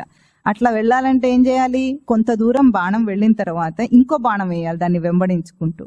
అంటే అది కింద పడక ముందే, దాని మూమెంటం అయిపోక ముందే మనం ఇంకో బాణం వేస్తే అది మళ్ళీ దాన్ని తీసుకొని ఇంకా ముందుకు వెళ్తుంది. అట్లా వెంటాడి ఆ తలను తీసుకెళ్లి వృద్ధక్షత్రుని ఒళ్ళో వేశాడట అర్జునుడు. వేసేటప్పటికి ఆ తపస్సు చేస్తూ ఇట్లా చేతి పట్టుకుంటాడు కదా, ఆ చేతిలోకి వెళ్ళి పడింది. ఏమిటి అని ఇట్లా లేసేటప్పటికి ఆ తల వాడి చేతిలోంచే కింద పడింది. అప్పుడు వృద్ధక్షత్రుడి తల 1000 వక్కలైంది. అంటే ఒకేసారి సైంధవుడు తండ్రి ఇద్దరు కూడా మరణించాడు. ఇది అర్జునుడి యొక్క సమర్థత, యుద్ధ నైపుణ్యం. అంటే ఎవరిది ఇది, ఎవరి నైపుణ్యం ఇది తత్వపరంగా? సాధన కరుకుతనం యొక్క నైపుణ్యం అట్లా ఉంటుంది. ఎట్లా? అజ్ఞానంతో సహా దేహాత్మ భావాన్ని ఒకేసారి చంపేయగలడు. అజ్ఞానం ఎందుకుంది? మనకు మన స్వరూపం తెలియదు కాబట్టి దేహాన్ని నేను అనుకున్నాం. మన స్వరూపం తెలిస్తే గురువు ఏం చేస్తారు, నీ అజ్ఞానాన్ని తొలగిస్తారు ముందు. ఎట్లా? నీది సచ్చిదానంద స్మృతి స్వరూపం అని చూపించి నీ దేహాత్మ భావాన్ని విడిచేయమని చెప్తారు. చూపించకుండా చేయరు కదా. నా స్వరూపం ఇది అనుకుంటున్న మనను తప్పుడు అవగాహన నుండి తొలగిస్తారు. ఇప్పుడు నేను సచ్చిదానంద స్మృతి స్వరూపాన్ని గుర్తించిన సాధకుడు ఏం చేస్తాడు, ఆ భావంతో ఎప్పుడైతే యుద్ధం చేస్తాడంటే కోరికలను జయించే యుద్ధం చేస్తాడో అక్కడ ఏమవుతుంది, అజ్ఞానము చచ్చిపోతుంది, దానితో పాటు దేహాత్మ భావం కూడా పోతుంది. దేహాత్మ భావం అంటే మనం ఏమిటో అనుకుంటాం కానీ, పోయినసారి మనం భీష్ముడి గురించి ద్రోణుడి గురించి చెప్పుకున్నాం. కొన్ని విషయాలు ఎట్లా ఉంటాయి, మనిషికి అభిమానం కలిగించేటట్లు ఉంటాయి. ఎందుకంటే భోగేషణ గురించి చెప్పుకున్నప్పుడు ఏం చెప్పుకున్నాము, అసనం మే వసనం మే జాయామే బంధువర్గో మే ఇది మే కుర్వాణం అని చెప్పుకున్నామా? అప్పుడు మనకి ఏమనిపిస్తుంది చెప్తుంటే, అన్నిటికీ ఇంత వెటకారం ఏమిటి, వెక్కిరింత ఏమిటి అని అభిమానం వస్తుంది. మన అలవాట్ల మీద దెబ్బ కొడుతుంది అనమాట శాస్త్రం. నువ్వు చేసేది తప్పు అంటుంది. మనం చేయాల్సింది ఏమిటి, అర్జునుడు చేసిన పని ఏమిటి, కృష్ణుడు ఎట్లాగైతే నిర్దేశాన్ని ఇస్తున్నాడో ఆ కృష్ణుడిని అనుసరించుకుంటూ వెళ్ళాడు. ఎట్లా చెప్తున్నాడో అట్లా ఆచరణ చేస్తూ ఉన్నాడు. అట్లాగే మనం కూడా గురువు శాస్త్రం ఏదైతే మనకు బోధ చేస్తారో అభిమానపడి వెనక్కంజ వేయకూడదు. మనకు ఎట్లా ఉంటుంది, అన్నిటికీ వీళ్ళకి కావాల్సింది ఏమిటి, నా సంసారాన్ని వదిలేయటం అని అనుకుంటారు. కాదు, అక్కడ కావాల్సింది ఏమిటి, దేహాత్మ భావాన్ని వదిలేయటం, సంసారాన్ని వదిలేయటం కాదు. ఎప్పుడైతే మనం దేహాత్మ భావాన్ని వదిలేస్తామో తద్వారా అంత చూడటమే మన దృష్టి మారిపోతుంది. ఒక్కసారి ఎప్పుడైనా సాధనలో వీడు అనుభవంతో చెప్తున్నాడు, పూర్వమున్న దృష్టి మార్చుకొని ఎప్పుడైతే సాధనలో ఆచరణలో ముందుకెళ్తామో లోకమంతా మారిపోయి కనిపిస్తుంది. ఎంత పవిత్ర దృష్టితో ఇప్పుడు మనం చూస్తామో ఊహించలేము. మామూలుగా ఉన్నప్పుడు ఊహించడానికి సాధ్యం కాదు. అది కేవలం సాధనలో ముందుకు వెళుతున్నప్పుడే అది తెలుస్తుంది. ఏది కూడా మనము పూర్వపు దృష్టి అంటే కుళ్ళు, కుతంత్రం, కోరికలు, ఈర్ష్య, అసూయ, ద్వేషం వేటితో అయితే లోకంలో అందరూ తిరుగుతారో అట్లా ఇప్పుడు సాధకుడు చేయలేడు. ఎందుకు? వాడికి దేహాత్మ భావం లేదు. ఇవన్నిటినీ పోషించడానికి మూల కారణం దేహాత్మ భావమే కదా. నేను గొప్పవాడిని అనుకుంటాడు. నేను గొప్పవాడిని కనుకనే నన్ను ఎవరు ఎదిరించినా నాకు కోపం వస్తుంది. అదే కదా అభిమానం అంటే. ఏ మాట, ఒక్క మంచి మాట చెప్పినా సరే ఆచరించడానికి మనకి ఎట్లా ఉంటుంది, అబ్బా ఇది ఎవడు చేస్తాడు పో, వీళ్ళందరూ ఇట్లాగే చెప్తారు అని అనుకుంటారా? ఇదే దేహాత్మ భావం. అంటే తనను ఏదైతే తప్పుగా ఎత్తి చూపిస్తున్నారో ఆ తప్పు తనలో ఉందని దర్శనం చేయాలి. శ్రవణం చేసేటప్పుడు ఎట్లా శ్రవణం చేయాలి? మనము పక్కవాడికి చెప్తున్నారు అనుకుంటారేమిటి ఇవన్నీ? ఎవరికి చెప్తున్నారు? ఎవరికి చెప్తున్నారండి? ఎవరికి వాళ్ళు నాకే చెప్తున్నారని అనుకోవాలి. పక్కవాడిని చూడొద్దు. ఎవరైనా విమర్శ చేస్తూ ఉంటే ప్రవచనంలో వీడి గురించి నాకైతే ఇవేవి లేవు, వీడి గురించి చెప్తున్నారని అనుకోవద్దు. ఇవన్నీ నా లోపలే దాగి ఉన్నవి. మనకున్న లోపాలు మనకే తెలియదు. ముందు మనకున్న దుఃఖం కూడా మనకు తెలియదు. లోకంలో అందరికీ కష్టాలు ఉన్నాయా లేవా? ఉన్నాయి. కష్టం మాత్రం ఎవరికి తెలియదు. కష్టం తెలిస్తే ఇట్లాగా ఉంటాడు, దాన్ని ఓర్చుకుంటూ బయటపడాలనే ప్రయత్నం చేస్తాడు. ఎందుకంటే బయటికి కష్టాలు అని మాట్లాడుకుంటున్నాం కానీ దాని నిజరూపం మనకు తెలియకుండా దాని నుండి పూర్తిగా అంటే కారణంతో సహా బయటికి రావాలని అనుకోవటం లేదు. ఇక్కడ అర్జునుడు ఏం చేశాడు? కారణంతో సహా దాన్ని చంపేశాడు. దేహాభిమానానికి కారణమైన అజ్ఞానంతో సహా, అంటే మనకు ఈ మూడు కూడా ఏవైతే భోగేషణ, శాస్త్రేషణ, దారేషణ అని చెప్పుకున్నామో తీవ్రమైన కోరికలు 3 రూపాల్లో ఉంటాయి.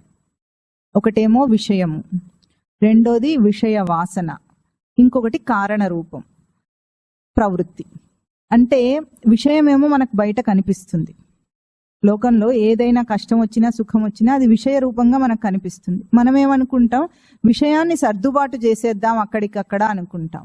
సర్దుబాటు చేసేస్తే ఈ పని అయిపోతుంది అనుకుంటాం. దాన్ని దాటి వెళ్ళిపోతాం. ఎన్ని విషయాలు వచ్చినా సరే సర్దుబాటు చేసుకుంటూ రాజీ పడిపోతాం అన్నమాట. జీవితంతో రాజీ పడిపోయి బ్రతుకుతుంటాం. కానీ ఇటువంటివన్నీ ఏం చేస్తాయంటే లోపల మనకు ఒక ఇంప్రెషన్ ఇస్తూ ఉంటాయి. దాన్ని విషయ వాసన అంటారు. అంటే ఇప్పుడు ఏదైనా తినకూడని పదార్థం ఉంది, తాగకూడని పదార్థం ఉంది. వ్యసనం ఎట్లా అవుతుంది? అది ముందేమో చిన్నగా అలవాటు రూపంలో మనం తీసుకుంటాం దాన్ని. ఏదైనా సరే ఇప్పుడు మందు తాగని వాడు, సిగరెట్ తాగేవాడు ఎవరన్నా ఉన్నారనుకోండి, వాడు ఎట్లా మొదలు పెడతాడు? స్నేహితులు అందరు కలిసి ఒక్కసారి తాగి చూడరా అంటారు, అవునా? సరే అనుకుంటాడు వీడు. ఆ ఒక్కసారి నిగ్రహించుకోని కారణం చేత ఏమైంది, ఒక్కసారి తాగుతాడు. మళ్ళీ ఏమనిపిస్తుంది, ఇది బాగుంది అనే ఒక టెండెన్సీ వస్తుంది వాడికి, అటువైపు వెళతాడు. మళ్ళీ ఒక్కసారి చేస్తాడు, మళ్ళీ ఒక్కసారి చేస్తాడు. 4 సార్లు చేసేటప్పటికి ఏమవుతుంది, అది ఆ విషయము వాసన రూపంలో గట్టిపడుతూ ఉంది. అది విషయ వాసన అంటే దాన్ని అడిక్షన్ అంటాం మనం. అడిక్ట్ అయిపోయాడు. ఇప్పుడు ఎట్లా ఉంటాడు, ఇది లేకుండా నేను ఉండలేను అంటాడు. అట్లా మనకు ఎన్నున్నాయి చెప్పండి, ఇది లేకుండా నేను ఉండలేను అనే విషయాలు ఎన్నున్నాయి మనకు? ఒక సిగరెట్ అంటే మనం చెప్పుకుంటున్నాం, మనం చేసే ప్రతి చిన్న దాంట్లో ఉంటాయి. సిగరెట్ నేనైతే తాగానని మీరు అనుకోవద్దు, మీకున్న విషయాలు మీరు చూసుకోవాలి. అంతేగాని నేను సిగరెట్ తాగను, నేను చాలా ఉత్తముణ్ణి కాదు. సిగరెట్ తాగేవాడు ఎట్లాగూ వ్యసనపరుడు. కానీ ఏ చిన్న అలవాటైనా సరే మాటికి అబద్ధం చెప్పే అలవాటు ఉంటుంది. ఊరికైనా అబద్ధం చెప్తారు. ఎక్కడైనా బయలుదేరాడు అనుకోండి, ఫోన్ చేసి ఎక్కడున్నామంటే ఇదిగో వచ్చేసాను 2 నిమిషాలు అంటాడు. అరగంట అయినా వాడు రాడు. అదేదో ముందే స్పష్టంగా చెప్పొచ్చు కదా, చెప్పడు. అంటే మభ్యపెట్టే అలవాటు. ఇదేమో పెద్ద దుష్టంలా కనిపిస్తుందా మనకు? వ్యవహారం కదా అనుకుంటాం. కానీ ఇది కూడా ఒక చెడు అలవాటు అన్నమాట. ఏది స్పష్టంగా లేకుండా మాట్లాడటము, ఇవన్నీ కూడా ఎన్ని వీటికి కారణం ఏమిటంటే విషయ వాసనలన్నిటికీ కారణం రూపం ఏమిటి? ప్రవృత్తి మనం ప్రేరేపణ చేస్తుంది. సత్వరజస్ తమో గుణాలనే 3 గుణాలు ప్రతి మనిషికి ఉంటాయి. ఆ ప్రవృత్తి ప్రేరేపణ చేసినప్పుడల్లా వీడేం చేస్తాడు, ఆ విషయంలో ప్రవర్తించి సర్దేసుకుందాం అనుకుంటాడు. ఉదాహరణకు ఇక్కడ ఈ క్లాక్ ఉంది, గడియారం ఉంది కదా, దీన్ని వీడు కింద పడేస్తాడు అనుకుందాం దుడుకుతనంతో. ఇప్పుడు అది తీయబోయి ఆ పాయింటర్ తీసుకోబోయి అది కింద పడేస్తాడు. అప్పుడు అది కింద పడి విరిగిపోయింది. విరిగిపోయినప్పుడు ఏం చేస్తాడు వీడు? ఐఎమ్ సారీ అంటాడు. అప్పుడు ఎదుటివాడు ఏమనుకుంటాడు? గౌరవంతోనో భయంతోనో ఏమనుకుంటాడు? సరే పోనీ అని అనుకుంటాడు. లేదనుకోండి, దుడుకువాడు ఎవరైనా ఉన్నారు ఎదురుగా, వాడు అంటాడు ఏమిటి విరగొట్టేసి చక్కగా సారీ అంటే అయిపోతుందా అని అంటాడు. అప్పుడు మనం ఏమంటాం కోపం వచ్చి, చిన్న గడియారానికి ఎందుకు అంత గోల చేస్తావు, నీకు కావాల్సిన డబ్బే కదా, ఇది 200 కదా, నేను 500 ఇస్తా, తీసుకో 600 ఇస్తా, 3 గడియారాలు కొనుక్కోపో అంటాం. అవునా? అంటారా అనరా? అట్లా లోకంలో తప్పు చేసి సమర్థించుకుంటారా లేదా? ఇంత చిన్న విషయానికి ఎందుకు ఇంత గోల చేస్తున్నావు అంటారు. ఇప్పుడు విషయపరంగా అయితే ఆ సమస్య సర్దుకున్నాం మనం. కింద పడేశాడు, పోట్లాట ఎందుకని డబ్బు పారేస్తాం, లేకపోతే సారీ చెప్పి ఊరుకున్నాం. మర్యాదస్తుడైతే సారీతోనే ఊరుకుంటాడు, మర్యాద లేని వాడైతే గోల చేస్తాడు. గోల చేస్తే మనం డబ్బుతో సర్దేశాం, విషయం అయిపోయింది. కానీ ఏ దుడుకుతనం వల్ల మనం పారేసామో, దాన్ని కింద పారేసాము, ఆ దుడుకుతనం ఏమైంది? అట్లాగే ఉందా లేదా? ఇప్పుడు మనం ఏం చేసాం, విషయాన్ని సర్దుకోవటం వల్ల దుడుకుతనాన్ని గట్టిగా చేసుకున్నాం అన్నమాట, అభ్యాసం చేసాం. మళ్ళీ ఇంకోసారి ఇంకెక్కడైనా ప్రవర్తించేటప్పుడు అదే దుడుకుతనం వస్తుంది. అదే దుడుకుతనం వచ్చి ఇంకో చేష్టలో అది బయటపడుతుంది. అంటే మనం ఏం చేస్తున్నాం, విషయాన్ని సర్దుకుంటున్నాము, దాన్ని అయిపోయింది అనిపిస్తున్నాం అక్కడితో. కానీ విషయ వాసన, దానికి కారణ రూపమైన ప్రవృత్తిని మనం సవరించుకోవటం లేదు. సాధనలో అది చేయాలన్నమాట. అంటే మన లోతులో ఉన్న మన ప్రవృత్తిని మనం గుర్తించాలి. మన మాటలలో, మన నడవడికలో అన్నిట్లో బయటపడుతుంది ప్రవృత్తి. స్వామివారు ఏం చెప్తారు, 2 వ్యక్తులు మాట్లాడుకుంటున్నారంటే వ్యక్తులు కాదు మాట్లాడుకునేది, 2 ప్రవృత్తులు ఢీకొంటున్నాయి అక్కడ అని. 2 ప్రవృత్తులు వాదించుకుంటున్నాయి, అవి మాటలు కాదు. ఎట్లా ఉంటాయి, నేను గొప్ప అంటే నేను గొప్ప అని చెప్పుకుంటాడు. వీడు తెలివి ప్రదర్శించే ప్రయత్నం చేస్తే ఎదుటివాడు ఇంకా తెలివైనట్టుగా సమాధానం చెప్పే ప్రయత్నం చేస్తాడు. ఏం చేస్తున్నాడు, నా ప్రవృత్తి నేను చెప్తూ ఉంటే ఎదుటి నుండి ఇంకో ప్రవృత్తి వస్తుంది. ఆ ప్రవృత్తి నన్నే గెలవాలని ప్రయత్నం చేస్తుంది. లోకంలో మనిషి అంటే ప్రవృత్తి అని అర్థం. ప్రవృత్తితో పనిచేస్తున్నా. ఆ ప్రవృత్తిని జయించటం సాధన. ఏ దుడుకుతనం, మనం ఇప్పుడు మొన్న వర్ణోద్భవ స్థానాలు చెప్పుకున్నాం. అందరిలో దోషాలు ఉండొచ్చు, తప్పేం కాదు, ఎందుకు తెలియక దోషాలు ఉన్నాయి. ఇప్పుడు ఏం చేయాలి, మనం ఆ దోషాన్ని ప్రయత్నపూర్వకంగా ఎప్పుడైతే సవరించుకుంటామో ఆ సవరణ ఏం చేస్తుంది, కారణ రూపంలో ఉన్న ప్రవృత్తిని సవరిస్తుంది. ఒక్క ఇంద్రియాన్ని గనక మనం జయించగలిగితే అన్ని ఇంద్రియాలు దాన్ని అనుసరిస్తాయి. ఇప్పుడు మనకు ఎన్ని ఇంద్రియాలు ఉన్నాయి?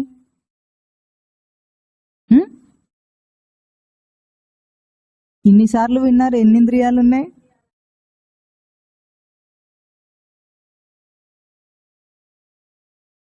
ఐదు జ్ఞానేంద్రియాలు. చిన్నపిల్లలకు కొంచెం అందిస్తే మీరు అందుకుంటారన్నమాట. మొత్తం 10 ఇంద్రియాలు ఉన్నాయి. అంతఃకరణము 11వ ఇంద్రియం అని చెప్పుకున్నాం కదా. మనసు, బుద్ధి, చిత్తం, అహంకారము లోపల అంతరింద్రియం. అంటే మనకు 11 ఇంద్రియాలు ఉన్నాయి. ఇన్ని ఇంద్రియాలను నిగ్రహించమని ఊరికే మాటికి చెప్తే ఎట్లా చేయమంటారు చెప్పండి అని అంటారు. మీకు ఒకటే ఇంద్రియాన్ని నిగ్రహించడానికి ఇప్పుడు చెప్తాం, మీరు అది చేయగలుగుతారా?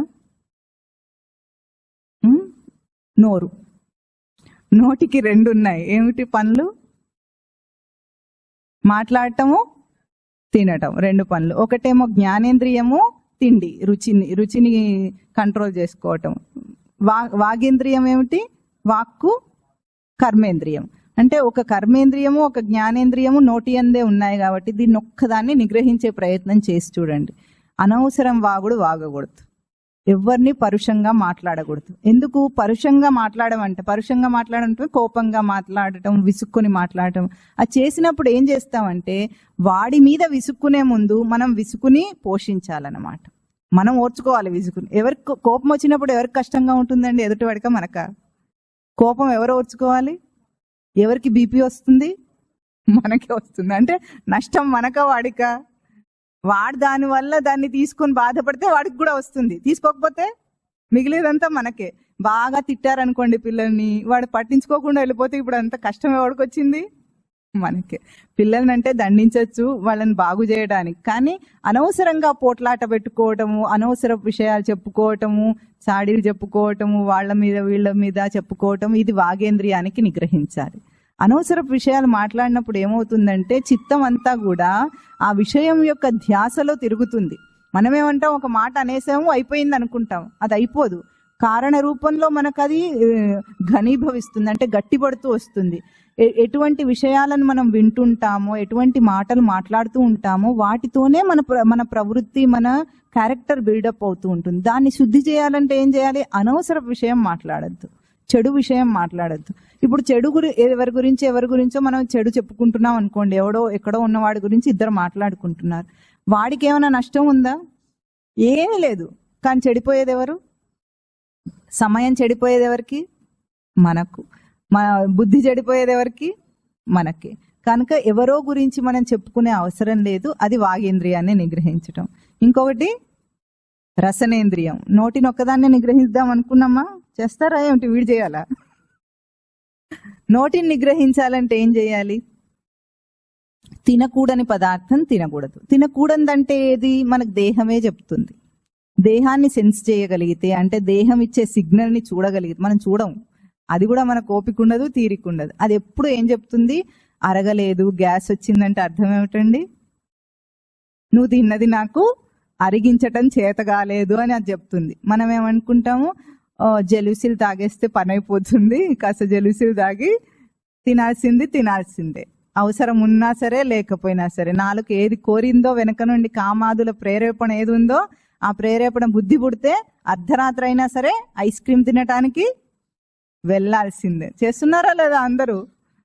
వీడు విన్నాడు, మరి వీడికి తెలియదు కానీ అర్ధరాత్రి దోశల బండి ఉంటుందట అక్కడెక్కడ. దోశ 3 గంటల రాత్రికి కూడా రష్ ఉంటుందట అక్కడ. అంటే ఎంతమంది నిశాచరులు ఉన్నారో చూడండి. నిశాచరులు అంటే చీకట్లో తిరిగే వాళ్ళు అని అర్థం, రాక్షసులు అని అర్థం.